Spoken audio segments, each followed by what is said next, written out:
Hola, ¿qué tal amigas, amigos televidentes en Extra Plus? Un gusto saludarles, darles la bienvenida a esta edición Sumando Vigores, este lunes post-electoral, post-elecciones municipales. Había pensado yo que iba a estar un poquito más temprano el resultado, los primeros resultados del Consejo Supremo Electoral. Sin embargo, bueno, al final de cuentas son resultados bastante carnosos, por decirlo de alguna manera, por cuanto ya la mayoría de estos resultados han sido anunciados con prácticamente el 100% de las actas escrutadas, pero se tardaron casi a las 6 de la mañana, a las 5:30 de la mañana dijeron los primeros resultados este lunes el Consejo Supremo Electoral. Para quienes esperaron, pues seguramente estarán desvelados a estas alturas del partido, pero pues tendrán alguna satisfacción, si acaso coinciden y tienen simpatía con el partido Frente Sandinista, que ha ganado, si no todas, por lo menos la mayoría de las alcaldías. 11 alcaldías no estaban en poder del Frente Sandinista antes de estas elecciones. Por lo menos 8 de ellas, cuyos resultados ya son conocidos, quedaron en manos del Frente Sandinista en estas elecciones. No sé todavía, no estoy seguro de las otras 3, pero sí por lo menos estas 8. Hoy vamos a hablar acerca de 257 días que tiene la operación militar especial rusa en Ucrania para la desnazificación de Ucrania y para la protección de los ciudadanos rusos en ese país. Está con nosotros Carlos Pérez Celedón, con quien conversamos justamente al inicio de esta operación militar especial, porque Carlos pues vivió en la Unión Soviética, estudió en la Unión Soviética, conoce un poco de la idiosincrasia de esta zona del mundo, de esta región del mundo, y a mí me parecía muy importante el tema de la protección de los ciudadanos rusos cuando empieza la operación militar especial rusa, porque nosotros decimos somos nicaragüenses y Nicaragua, bueno, es este territorio de 130.000 kilómetros cuadrados y aquí estamos los nicaragüenses. Sin embargo, el nicaragüense que vive en Honduras o el nicaragüense que vive en Costa Rica es hondureño o es tico, ya dejó de ser nicaragüense. En Europa las cosas no son de esa manera, Carlos. El que tiene origen de algún tipo de nacionalidad mantiene ese tipo de nacionalidad durante mucho tiempo, y es independiente de los países. Y ahí es una cosa importante: las naciones que conforman los países. Hay países, y no voy a ir a una zona sin conflicto, por ejemplo España tiene 2 grandes naciones, la nación vasca y tiene la nación catalana, por mencionar esas 2, y conforman el país que he conocido como el Reino de España, pero son 2 naciones que están independientes de la otra gran nación que es España. Entonces, y eso sucede en casi todos los países europeos, Carlos. Sí. Bueno, te agradezco nuevamente la invitación a tu programa tan visto en Nicaragua, ¿verdad? Fíjate que a mí siempre me sorprende, te miré en Extra Plus.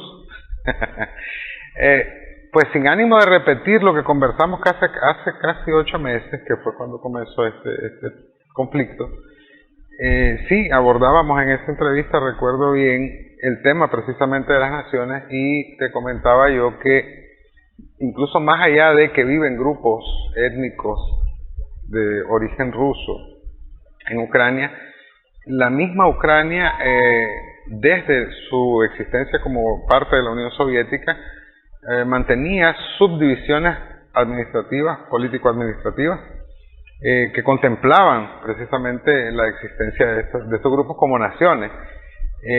Estas repúblicas en su momento, allá por el 91-92, solicitaron incluso su autonomía, su independencia total con la disolución de la URSS, y pues no les fue permitido, y para ellas Ucrania era en su momento la potencia local, y como en el momento de disolución Ucrania comprendía esas repúblicas, pues se quedó con ellas.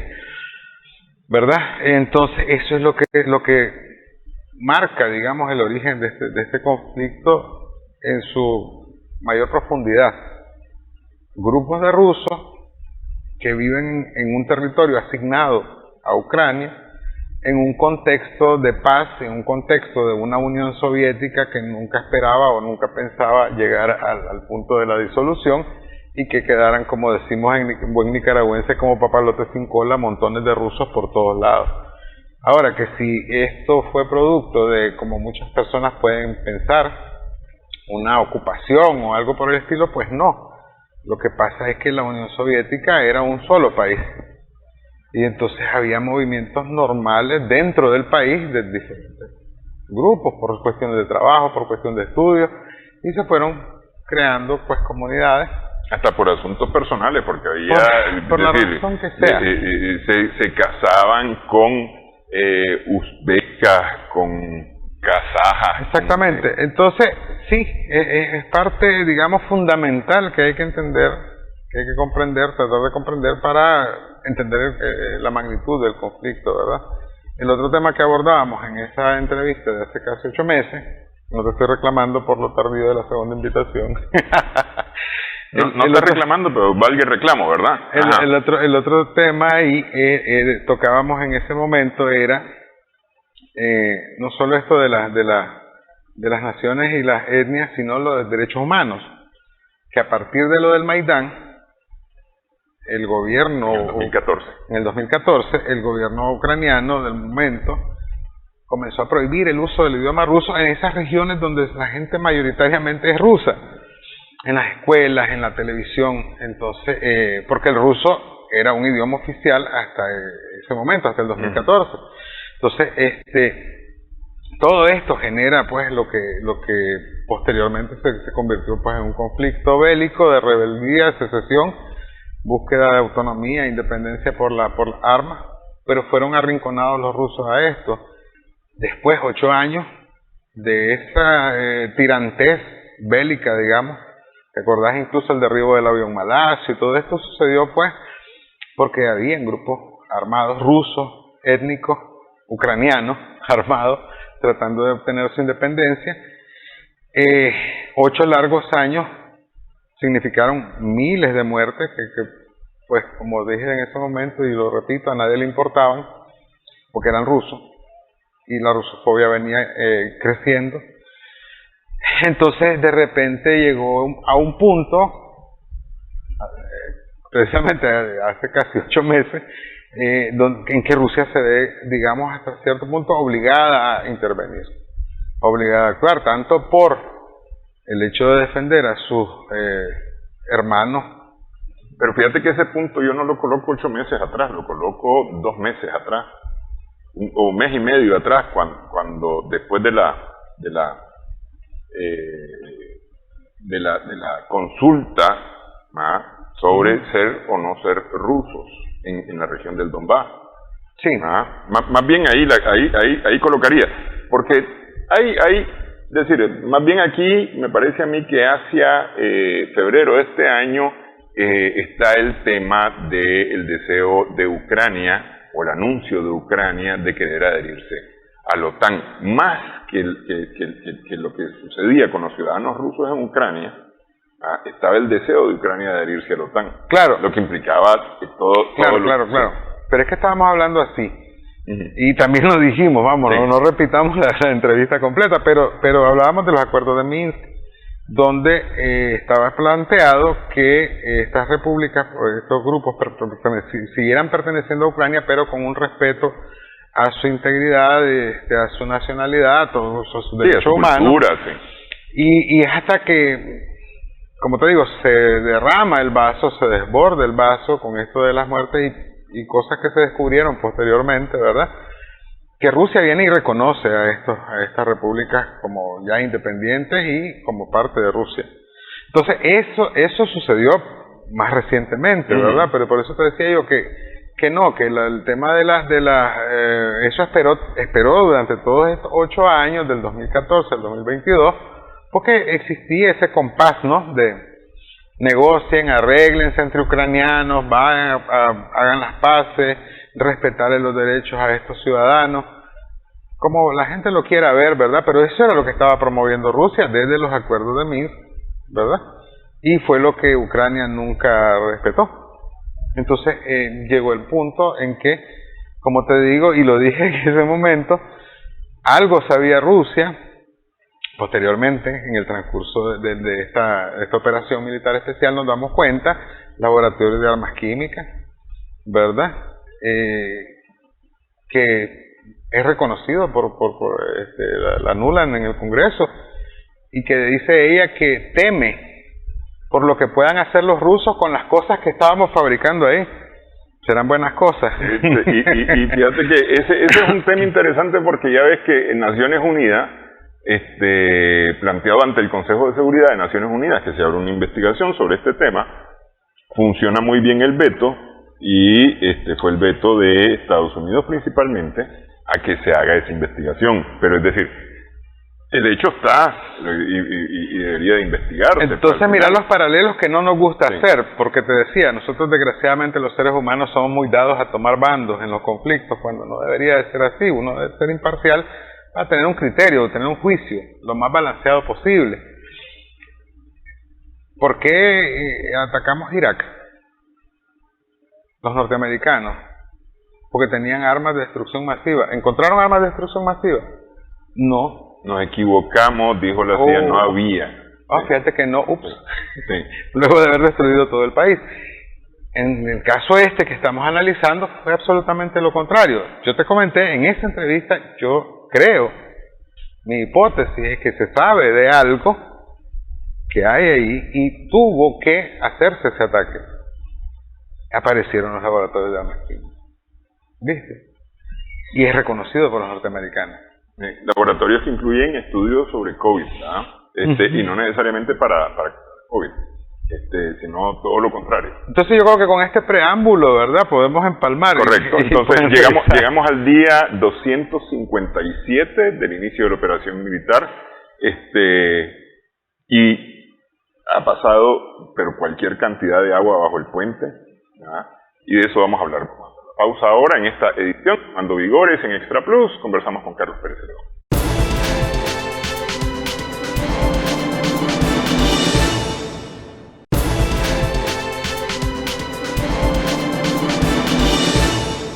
Continuamos sumando vigores en Extra Plus. Estamos conversando con Carlos Pérez Celedón acerca de la operación militar rusa, que ha cumplido o cumple este lunes 257 días. Decimos que ha corrido mucha agua bajo el puente en estos 257 días.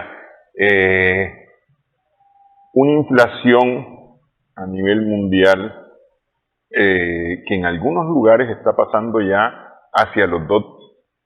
Aquí en Nicaragua pareciera chiste, pero nos llevó a que el queso ande ya picando los 90 Córdoba. Por explicaciones rarísimas. Alguien me dijo, lo que pasa es que el diésel está caro, sí, pero el diésel no ha subido. Tiene 30 semanas de estar en el mismo valor. Sí, pero es que lo que pasa es que cuesta más caro hacer el queso.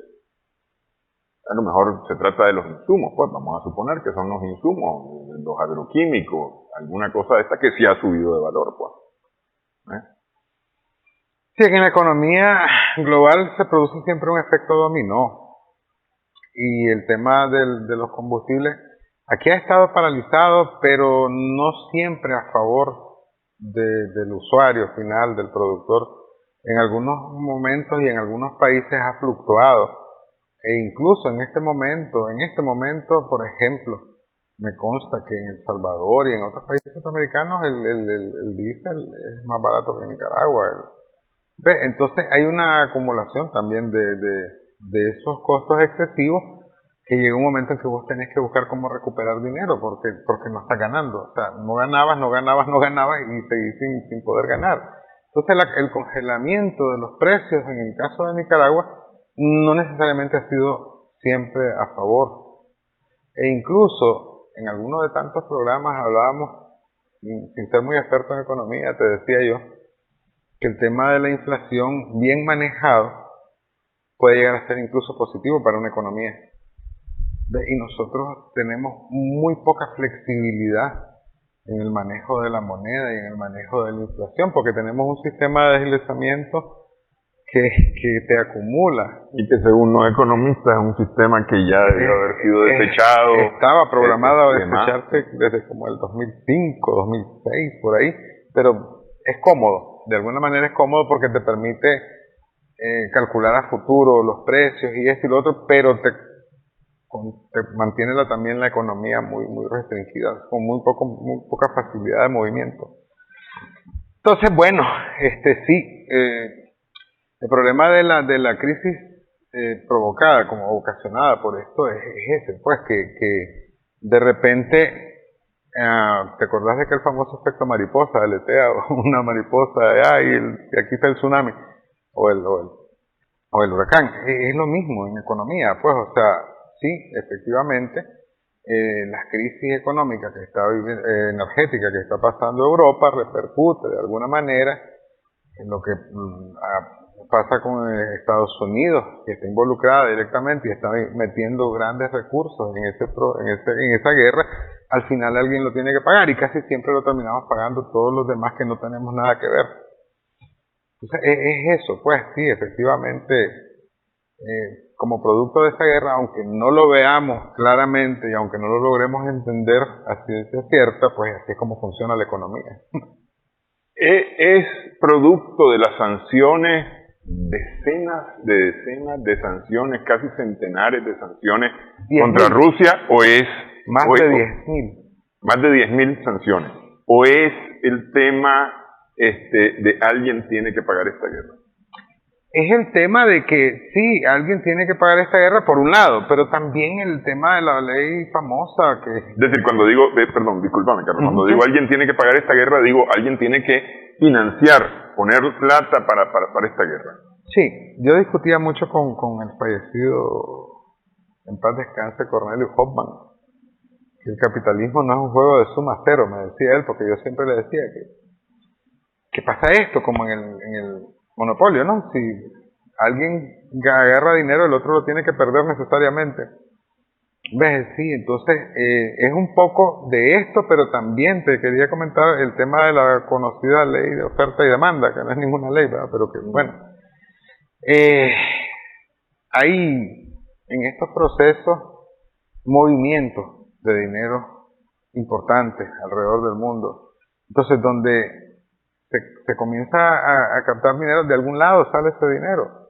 Y como te digo, necesariamente terminamos siendo los de las periferias, los que no tenemos nada que ver, los más afectados. Porque desgraciadamente somos consumidores de tecnología, somos consumidores de petróleo, de gas, de casi todo. Al final nosotros exportamos alguna materia prima, las commodities famosas, ¿verdad? Pero importamos todo lo demás. Entonces, si las cosas se encarecen en Europa, se encarecen en China, se encarecen en Estados Unidos, nosotros las importamos, de ahí es que vienen nuestros productos que consumimos, entonces todo se nos complica. Entonces te decía, ¿verdad? De alguna forma, aunque vos no lo veas, eso incide también porque yo tengo que comprar cosas para no solo hacer el queso, yo vivo de eso y tengo que comprar mi comida y todo el resto de cosas están más caras. Tengo que subirle al queso, ¿verdad? Es eso, pues. Sí, bueno, a ver, hay una, ya que tocaste el tema de oferta y demanda, al sancionarse los productos que tienen que ver con el gas y el petróleo ruso, en teoría baja la oferta, de estos productos en el mercado que normalmente los compraba. Este es el caso del gas. Discúlpame, es a la inversa. No, es que en teoría bajó la oferta por cuanto como yo ya no voy a consumir de esto. Baja la demanda. Bueno, baja la demanda, vamos a poner lo que baja la demanda. Sí. Pero si baja la demanda, debería de bajar el precio. En teoría, en teoría. Pero ¿qué es lo que pasó? Que como yo cerré esta fuente de abastecimiento, es como que no la tenga. Por eso te decía yo, bajó la oferta. porque cerré esta fuente de oferta. Y eso llevó a que el gas que costaba $200, $300, 2.000 litros, la tonelada métrica de gas, esté ahora arriba de los 3.000. Esté arriba de los 3.000. Y eso cuando lo compras directamente al proveedor, en este caso a Rusia. Europa no le compra a Rusia porque está acá. Sin embargo, hay otros países que sí le compran a Rusia y a estos es a los que le compra Europa. Es decir, finalmente Europa está consumiendo siempre gas ruso, pero más caro, porque no son los 3.000 y tanto. Además lo que va a ganar ahora el intermediario. Es decir, a ver, en todo esto hay unos gananciosos tremendos. Sí, es lo que te estaba comentando. Sí, hay unos gananciosos tremendos. Pero hay unos que están perdiendo, dizque por hacerlo políticamente correcto, porque ellos consideran que eso es políticamente correcto. Están perdiendo y además están sacrificando sus países. Sí, de verdad que esto de las sanciones ha sido totalmente absurdo. Y te voy a decir, la Merkel, la señora Angela Merkel, Trump se lo dijo, deja de comprarle petróleo y deja de comprarle gas a los rusos cuando estaban trabajando en Nord Stream, que ya estaba a punto de terminar en aquel momento cuando lo discuten, y entonces ella le dice, pero hija, y si no le compro a ellos, ¿a quién le voy a comprar? Este es más fácil. ¿A quién no voy a comprar? Nada, nos compras a nosotros. Sí, pero el tuyo me cuesta traerlo desde allá para acá. Ya lo tengo aquí. Es decir, nada más voy a abrir la llave. No.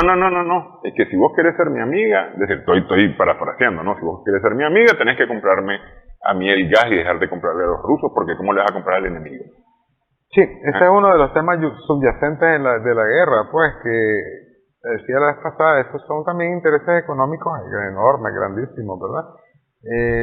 Los norteamericanos, a partir de las sanciones y del conflicto, comenzaron a vender más gas a Europa y más caro, como decís vos, ¿verdad?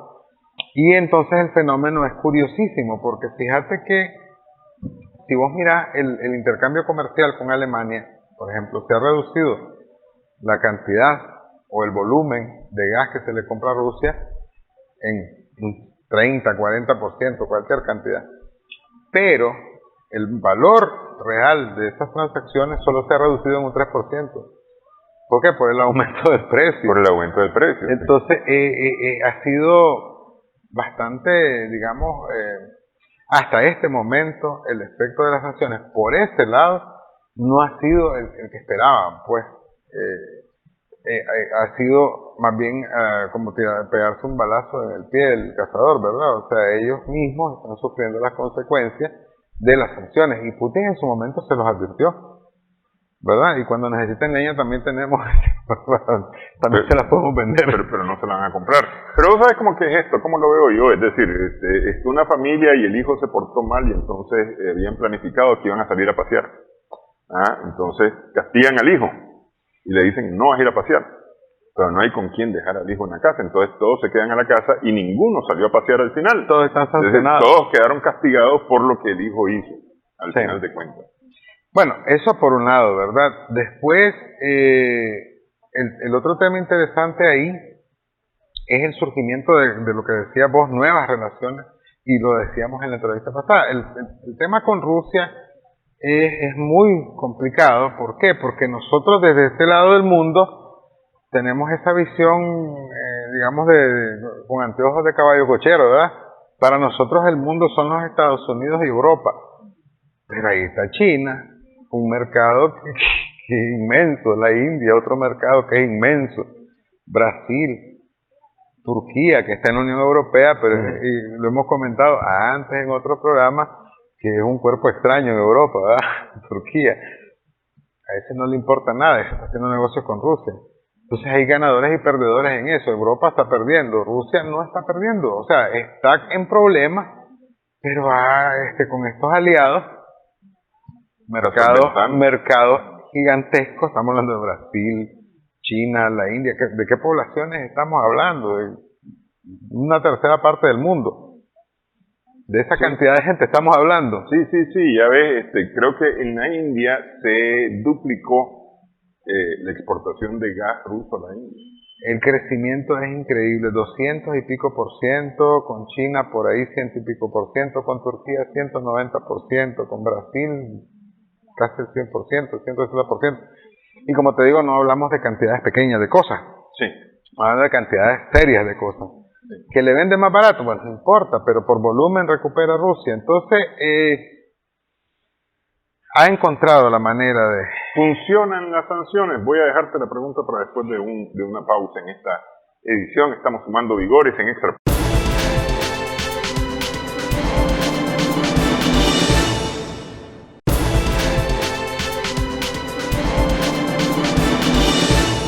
Continuamos sumando vigores en Extra Plus. Estamos conversando con Carlos Pérez Celedón. ¿Funcionan las sanciones? Pues hasta el momento no han tenido el efecto que se esperaba, que esperaban pues los que las han impuesto. Te decía que leí el dato que me sorprendió realmente, y yo creo que a vos también. Más de 10.000 sanciones en conjunto los países miembros de la Unión, Estados Unidos, más de 10.000 sanciones. Ahora se habla incluso de pasar a una nueva etapa de sancionar a quien negocie con Rusia, y eso va a ser súper interesante si lo intentan, porque estamos hablando de sancionar entonces a China, a la India, a los países, a Turquía, que es parte de la Unión Europea, al mismo Brasil. Entonces, no les ha funcionado como esperaban, e incluso se han producido cosas súper interesantes. Por ejemplo, este tema de la balanza comercial. Fíjate que como producto de las sanciones, pues los productos que consumía Rusia pues han salido, digamos, de Europa y de Estados Unidos, han salido del mercado, porque no se pueden llevar allá porque están bloqueados por ellos mismos. Entonces, ¿esto qué genera? De alguna manera, bueno, la sustitución con importaciones de China, Turquía, y pues ellos están ganando, como te decía en la transición, pero también el desarrollo de los productos propios, nacionales. En su momento te comentaba que aislar a Rusia y pretender o suponer que eso le va a causar grandes daños es tonto, por la inmensidad del país, por la gran cantidad de recursos que tiene, porque es autosostenible al 100%. Y más allá de eso, pues su capacidad tecnológica. Eso muchas veces se ha menospreciado porque no ves productos, digamos, de alta tecnología rusa en el mercado, pero si te pones a pensar en las naves espaciales, que más alta tecnología, ¿verdad?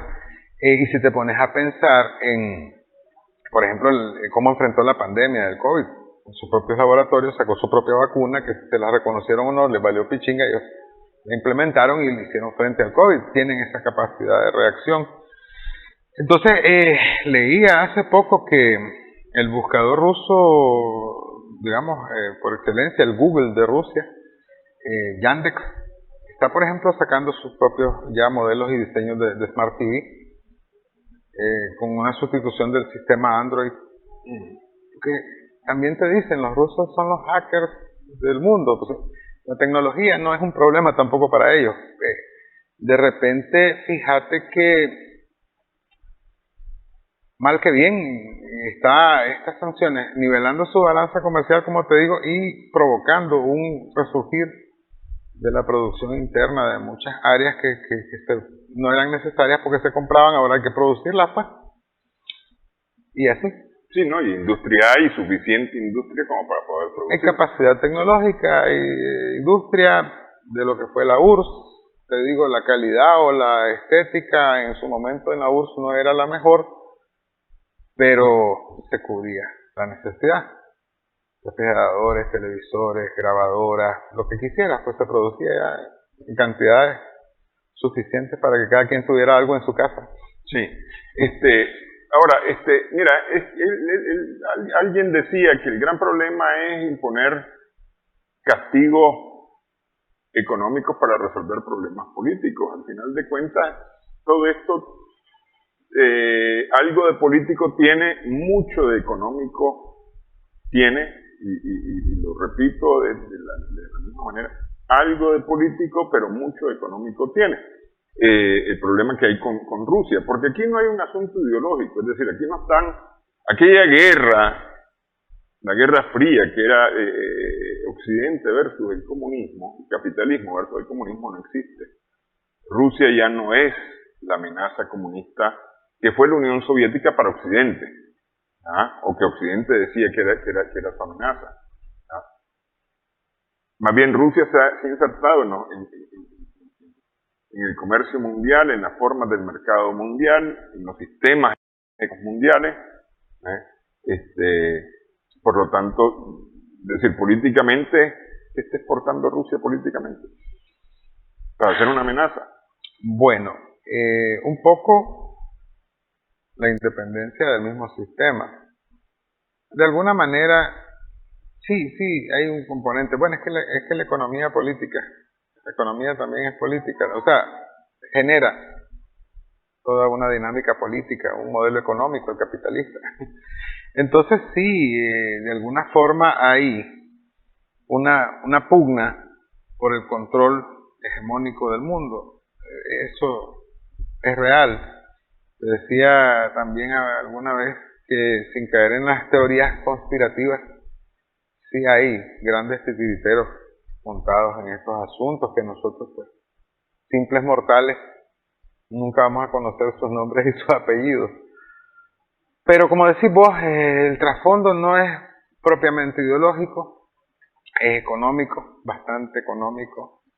Yo te comentaba alguna vez también que había un estudio del Pentágono que decía que si en ese momento, hará unos 8 años más o menos, fíjate, por ahí, que si en unos 10 años Estados Unidos no detenía a China, incluso militarmente, después no le va a poder ganar. Entonces, todos estos movimientos que desestabilizan y alborotan el avispero, ¿verdad? También tienden a eso, a buscar cómo desbalancear, porque tenemos el caso, te decía, de los BRICS. Tenemos el tema de los BRICS, de la construcción de un nuevo bloque, que se ha visto dificultado, ¿verdad? Por todos estos altibajos. Entonces, no creas, todo es un sistema.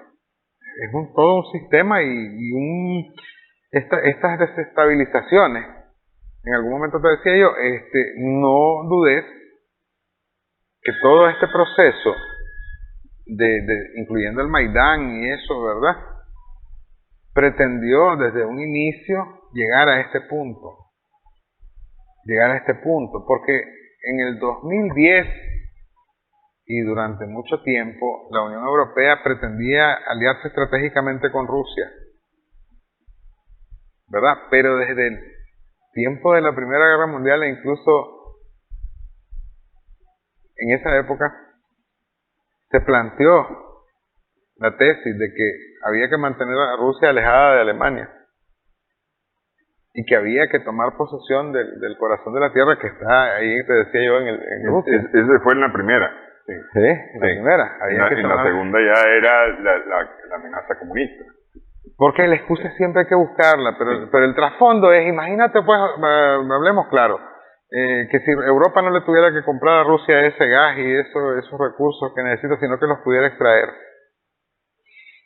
o los mismos Estados Unidos. Sí. Eso es así de sencillo, así de simple, es esa realidad. Para adornar más bonito el jardín. Así de sencilla es esa triste realidad humana.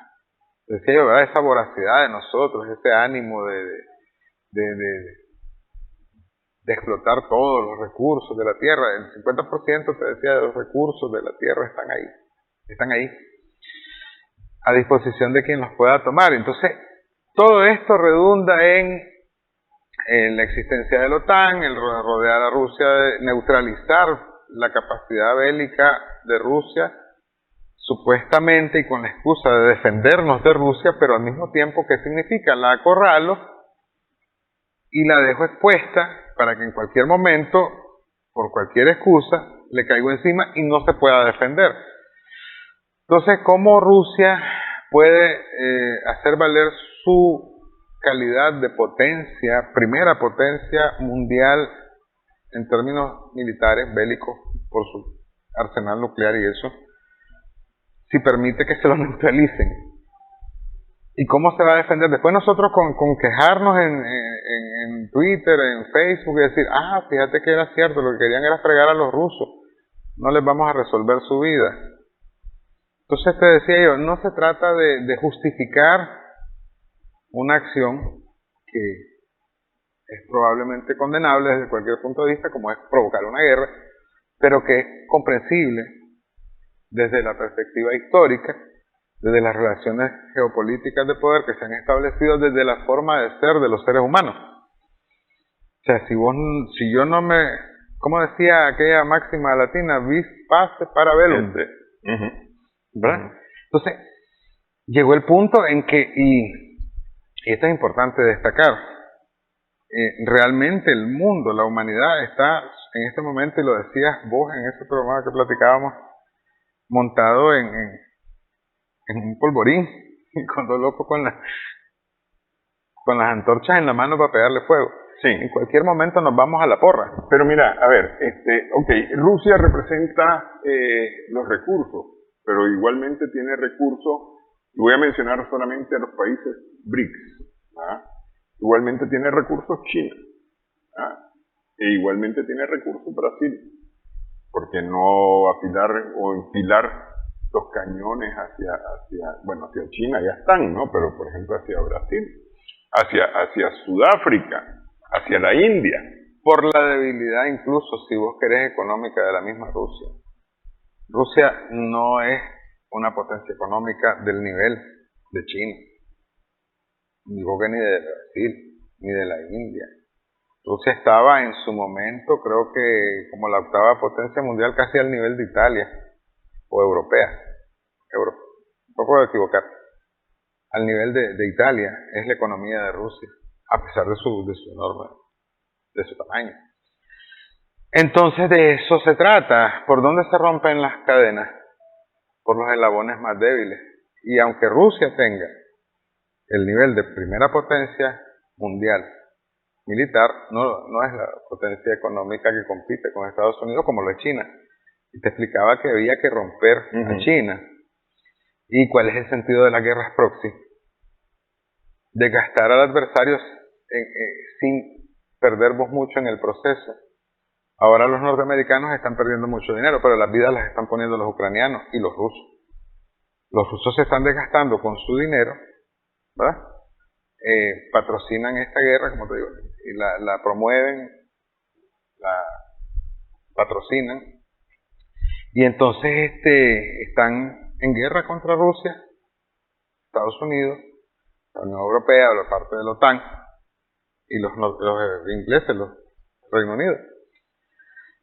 A través de el peón Ucrania, que no lo ven así, pues claro, vos a tu gente le vas a vender la idea de soberanía, nacionalismo, nuestros derechos, nuestra autonomía, qué sé yo, pero de fondo es eso lo que hay realmente, una guerra en contra de Rusia para desestabilizar todo un modelo que Rusia venía construyendo políticamente con China, con los BRICS, por ejemplo, ¿no? El tema del volver al patrón oro fue una cosa que se ha estado hablando, que se ha dejado de largo, no sé si lo manejaba, ¿verdad? Que existe porque ¿cuál es uno de los temas serios de la economía global? Nuestros movimientos dependen del dólar, que es una moneda falsa, o sea, de aire, no tiene ningún respaldo. Sí. Se dice cualquier cantidad de dólares y se imprime, la gente piensa que se imprimen, no, pero ahora es imposible hacer efectiva la cantidad de dinero que circula en las transacciones comerciales a nivel global. No hay manera de imprimir esa cantidad de dinero. Todo está en transacciones electrónicas. Son números. Ya no es absolutamente falso todo lo que pasa alrededor del dólar. Sí, falso en el sentido que no es tangible. No es tangible. Sí. Sí, es un canon. Y entonces los norteamericanos dicen, vamos a aumentar nuestro presupuesto en tantos miles de millones de dólares, y como son de ellos, y eso se entra supuestamente a la circulación mundial. Pero si todo el mundo quisiera hacer efectivo el dinero que se supone que tiene, es imposible. Nadie tiene esa cantidad de dinero que se supone que circula. Entonces hay un movimiento entre estos países que dicen, hombre, así quién no, si vos sos el dueño del billete que regula las finanzas globales y ese dinero es falso, o sea, no existe, es ideal, es imaginario, pero vos sos el dueño, entonces vos me vas a fregar como vos querrás. Y efectivamente, por ejemplo, dentro del tema de las sanciones, las reservas rusas andaban alrededor de los 600.000 millones. de dólares y 300.000 millones están prensados, así como te digo, en cuentas sancionadas de las reservas de dinero ruso propio. Se lo están robando, o sea, así de crudo. Sí, lo que le hicieron a Venezuela. Están robándoseles el dinero. Inglaterra a Venezuela. Y eso todo el mundo, o sea, o no lo entiende o no le importa o lo ve bien. Cosa que desdice de nuestros valores y nuestras... Decía yo que el problema de nosotros es la falta de humanidad. No tenemos como inmensa mayoría global esta visión de derechos, de valores, de principios. Son quimeras, ¿verdad? Son cosas a las que aspiramos, pero la realidad nos demuestra que no somos lo humanos que decimos ser. Ok, a ver, un dólar de alguna manera desenmascarado. Por lo menos más públicamente desenmascarado, porque esto de la fuerza del dólar se sabe desde hace mucho tiempo, del valor del dólar se sabe desde hace mucho tiempo, pues sin embargo, recién el euro perdió tanto valor que se equiparó con el dólar, el euro que estaba a 1.20 más o menos sobre el dólar. Llegó a 90 centavos, me parece. Entonces, bajó. El dólar como tal ya no es necesariamente la moneda de transacción mundial, ya se está negociando en otras monedas, incluyendo el rublo, para el caso del gas, cuando Rusia exigió, bueno, me pagan en rublo. Entonces ya eso se está pagando. Por eso porque le prensaban los pagos, o sea, te voy a pagar mi moneda y te la retengo porque está sancionado. Pero ya hay otras monedas que también están circulando. De esto se habla acerca de la conformación de un nuevo orden mundial, un mundo multipolar. Vos me decías que no te calza mucho esa visión, no la tenés todavía bien dibujada. Si querés hacemos la pausa y hablamos sobre eso al regresar. Regresamos en breve en esta edición Sumando Vigor.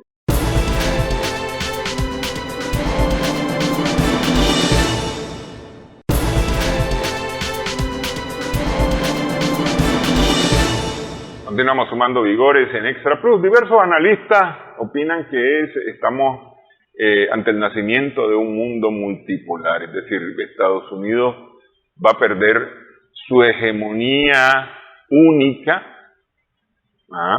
y van a surgir otros hegemones, China, Rusia misma, posiblemente los países miembros del BRICS, Brasil, para el caso nuestro, se convierta en un hegemón mucho más importante para nosotros que Estados Unidos. Sí, es muy difícil. Te comento que yo no estoy tan de acuerdo con esa visión porque la disparidad que existe entre estos países que, por lo menos en el caso del BRICS, que conforman el BRICS, hace imposible la visión compartida que se requeriría para desarrollar un proyecto de esa magnitud, que no es el caso, por ejemplo, de Estados Unidos o Unión Europea con su OTAN. Ese nivel de visión de control global que tienen ellos, que incluso viene del hecho simple de que los norteamericanos son hijos de los europeos. O sea, los norteamericanos son los criollos europeos posesionados en América. Entonces hay una identidad cultural, de visión, como te digo, incluso de modelo y todo lo demás, que a ellos les permite actuar articuladamente, bastante articuladamente, que no es el caso de una China comunista, una Rusia de la Iglesia Ortodoxa, una India politeísta y de otro tipo de culturas y realidades, un Brasil latinoamericano.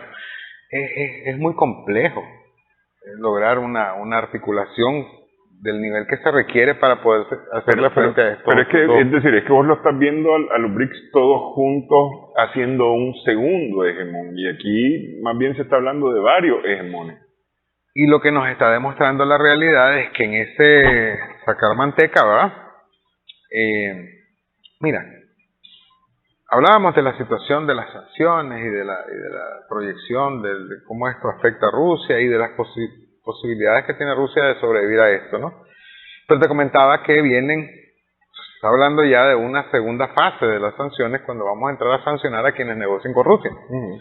¿Va? Para evitar que Rusia pueda seguir haciendo lo que... Es decir, en resumidas cuentas, vamos a sancionar a los que no hayan sancionado a Rusia. Es correcto, vamos a meternos con los que hagan negocios con Rusia. Y eso es una siguiente fase. Y además, el desgaste mismo de esta guerra, que no sé... Fíjate que la situación de Ucrania es complejísima porque Rusia... ¿Cómo se vería un retiro de tropas? Como una derrota, ¿verdad? ¿Puede cuánto tiempo más patrocinar esta guerra y a qué nivel? Te digo, Ucrania tiene el respaldo económico del bloque occidental. Rusia no está recibiendo apoyos económicos en su guerra, la está autofinanciando por sí misma. Está autofinanciando. Pero ¿qué tanto tiempo se puede mantener el apoyo económico, militar a Ucrania? Incluso cuando por ejemplo, el Washington Post decía en un artículo reciente, no sé si fue de este fin de semana o de mediados, finales de la semana pasada, que ya le están diciendo a Zelensky que empiece a negociar con Rusia. Sí, porque además se vienen las elecciones norteamericanas y eso... Este martes, que va a ser aparentemente un desastre para los demócratas. Eso juega fuerte, ¿verdad? Porque Trump está en contra de ese tipo de acciones, de intervenciones, esto y lo otro, y le puede retirar el apoyo a Zelensky. Entonces, por eso, pero supongamos que se mantiene la presión, sea por encima, sea por debajo, porque recuerda también que cuando el poder norteamericano quiere pasar encima de su Congreso, lo hace. Caso de nosotros, Nicaragua, irán contra. O sea, pueden seguir patrocinando esa guerra de otra forma y provocar este desgaste más profundo y más duradero. Y eso todavía hay que verlo. Y el otro problema de esa situación es que en un momento dado, al ver que no puedo sostener esa guerra y que tengo que hacer del mismo modo que se tomó la decisión de realizar la operación especial, hombre, decir, vamos a la guerra total. Porque no puedo perder mi calidad de potencia regional por mis pistolas. Lo he dicho varias veces en tu programa, que aunque no nos guste, así actúan las potencias. De eso se trata. Pero Rusia era una potencia. Te decía que es la primera potencia militar y está quedando en entredicho. Pero una potencia militar que no necesariamente, es decir, pensando en Estados Unidos, no tiene países ocupados, Juan. Es decir, la invasión de la operación militar especial, si contás antes de eso, ¿qué? Afganistán. ¿Quién? Perdón, Rusia. Me pierdo. Rusia no lo había hecho de esa forma. Sí. Es que Rusia, a ver, realmente... Porque es decir, bajo la lógica rusa, Rusia tuvo que convertirse en una potencia porque era amenazado por Estados Unidos, que consideraba a su vez que Rusia era una amenaza o la Unión Soviética era una amenaza para ellos. Y así en un círculo vicioso, los dos fueron aumentando, pasaron de la tiradora a la flecha, de la flecha... Pero de hecho todo esto es producto de la Segunda Guerra Mundial. Sí, y un poco antes. Un poco antes, pero la Segunda Guerra Mundial es la que activa las alarmas de la aparición de la bomba atómica norteamericana. ¿Verdad? Sí, por eso te digo, entonces, es una potencia militar, pero era un nivel defensivo, no era... Por eso, una potencia militar que amenaza a quién, realmente, o que amenazaba a quién. Es decir, siendo serio, pues no poniendo... Si yo te voy a pegar, si yo tengo... A ver, si yo te quiero pegar y vos te vas a entrenar karate, judo, jiu-jitsu, sambo, te convertís en un peligro porque yo te quiero pegar. Es una lógica un poco que tenemos que comprenderla y eso es lo que la gente no quiere entender. Rusia se ve obligada por su realidad, por su ubicación, por sus envidiables condiciones económicas, de recursos y demás, se ve obligada por la historia. ¿Cuántos años estuvo la Horda de Oro? ¿Recordás eso, verdad? 600, 700, 800 años la Horda de Oro posesionada de los tártaros mongoles. Entonces, las guerras, Alemania, Suecia, Finlandia. ¿Cuánta gente le cayó encima a Rusia en su momento para posesionarse de Rusia? Entonces ellos tienen en su sangre la defensa de su territorio, para bien o para mal.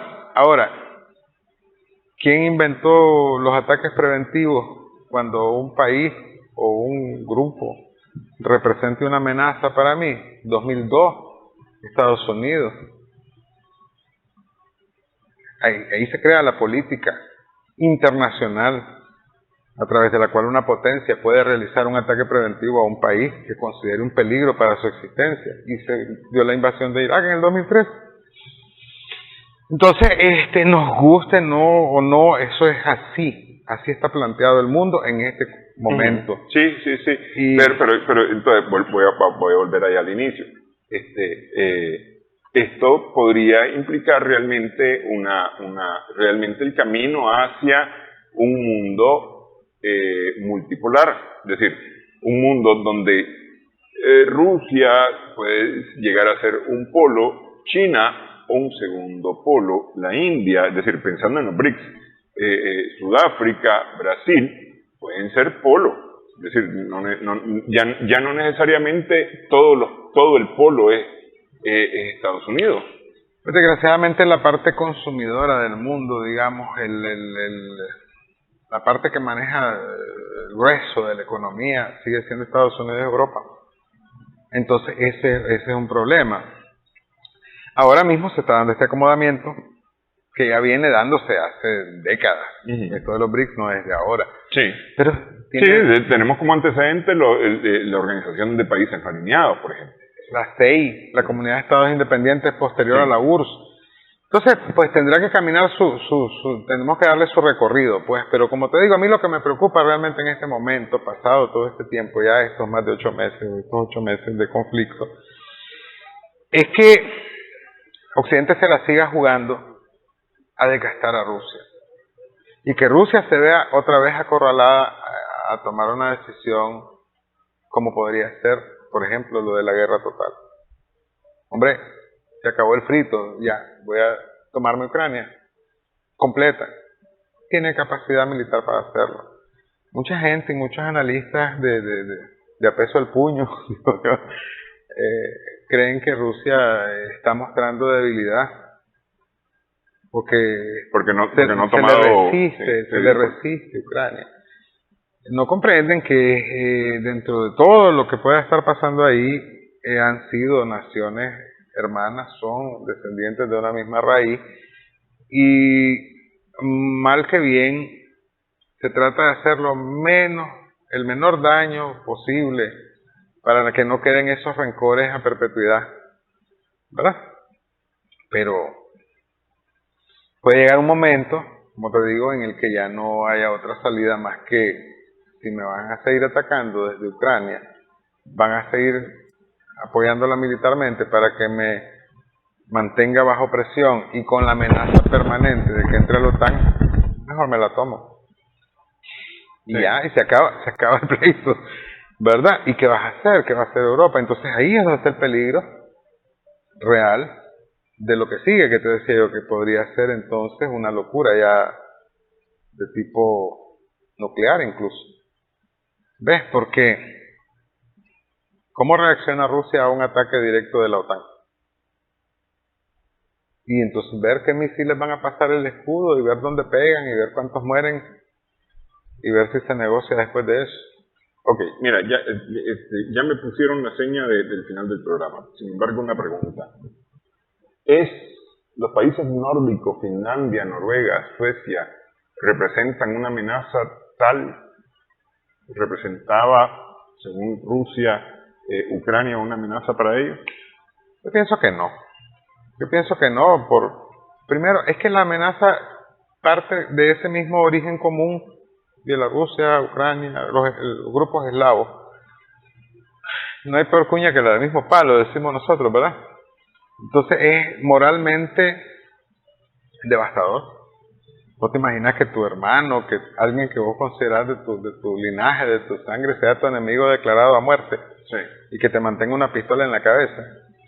Ese es el tema, o sea, y hay un poco más de trasfondo que va un poco más allá de lo puramente político o económico o militar. Pues digo, hay lazos ahí de historia y de todo común que duele más, pues. O sea, con estos otros grupos hemos tenido siempre una relación de estira y encoge, ¿verdad? Y siempre han sido vistos como extraños, pues. Entonces, bueno, pero acuérdate, Finlandia fue parte de todas las Rusias, pues. Sí, pero con principados y eso, cuando eran clanes, y era un poco diferente. Era un poco diferente siempre en esa construcción. Pero acá, como te digo, es un poco más orgullo. Ucrania, en su momento, la Rus de Kiev, te decía yo, ¿verdad?